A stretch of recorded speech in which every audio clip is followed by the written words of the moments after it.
আর্জি করে নির্যাতিতার বাবা মায়ের আবেদন আপাতত গ্রহণ করল না বিচারপতি তীর্থঙ্কর ঘোষ। প্রধান বিচারপতি ডিভিশন বেঞ্চ থেকে ক্ল্যারিফিকেশন আনতে হবে তাদের।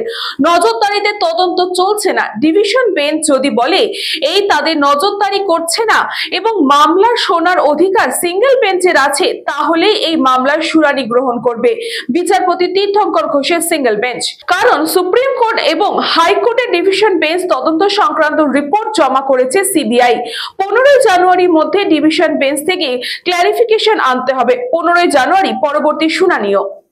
আরজি কোর্টের ঘটনায় সিবিআই তদন্তের উপরে ভরসা রাখতে না পেরে নতুন করে তদন্ত চেয়ে কলকাতা হাইকোর্টের দ্বারস্থ হয়েছেন নির্যাতিতার বাবা মা। গত বৃহস্পতিবার আইনজীবীর মাধ্যমে বিচারপতি তীর্থঙ্কর ঘোষের বেঞ্চে দৃষ্টি আকর্ষণ করেন নির্যাতিতার মা বাবা। কিন্তু নির্যাতিতার পরিবারের দায়ের করা নতুন মামলায় এখনই সাড়া দিলেন না কলকাতা হাইকোর্টের বিচারপতি তীর্থঙ্কর ঘোষ। মঙ্গলবার তীর্থঙ্কর ঘোষের বেঞ্চের পর্যবেক্ষণ হাইকোর্টের প্রধান বিচারপতির বেঞ্চের নজরদারিতে তদন্ত চলছে কিনা তা আগে জানা প্রয়োজন রয়েছে। মঙ্গলবার সিবিআই এবং নির্যাতিতার পরিবার এ নিয়ে ভিন্ন মতামত দেয়।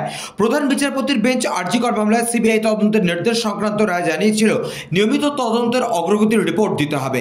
ফলে আদালতের নজরদারি রয়েছে বলে মনে করছেন বিচারপতি ঘোষ। যদি প্রধান বিচারপতির বেঞ্চের নজরদারিতে তদন্ত চলে সেক্ষেত্রে সিঙ্গল বেঞ্চ মামলাটি শুনতে পারে না, কারণ তার অর্থ জুডিশিয়াল ডেকরাম ভঙ্গ করা। তাই তদন্তে আদালতের নজরদারি রয়েছে কিনা সেই বিষয়টি স্পষ্টভাবে জানতে চায় আদালত। মামলার পরবর্তী শুনানি 15 জানুয়ারি। সেই দিনই মামলাটি গ্রহণ করা নিয়ে সিঙ্গল বেঞ্চ তার অবস্থান স্পষ্ট করবে। উল্লেখ্য, আরজিকর মামলায় টালা থানার প্রাক্তন ওসি অভিজিৎ মণ্ডল এবং আরজিকরের প্রাক্তন অধ্যক্ষ সন্দীপ ঘোষ জামিন পাওয়ার পরেই মেয়ের মৃত্যুর সুবিচার চেয়ে নতুন করে কলকাতা হাইকোর্টের সিঙ্গল বেঞ্চের দ্বারস্থ হয়েছে নির্যাতিতার বাবা মা। বর্তমানে যে তদন্ত চলছে তাতে আস্থা নেই বলে দাবি তাদের। একই সঙ্গে তাদের আর্জি দ্রুত এই তদন্ত নতুন করে শুরু করার নির্দেশ দিক আদালত। নির্যাতিতার বাবা মায়ের অভিযোগ ছিল তদন্তের নামে সব তথ্য প্রমাণ লোপাট হয়ে গিয়েছে।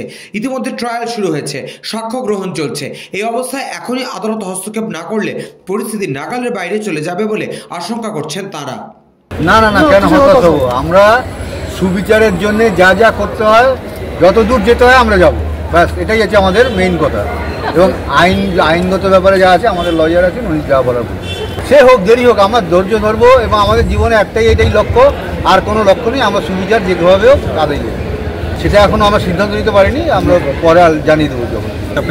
আমরা যে পিটিশনগুলো দিয়েছি এবং দাবিগুলো রেখেছি, সিবিআই এবং কোর্ট দুজনেই এটাকে মান্যতা দিয়েছে।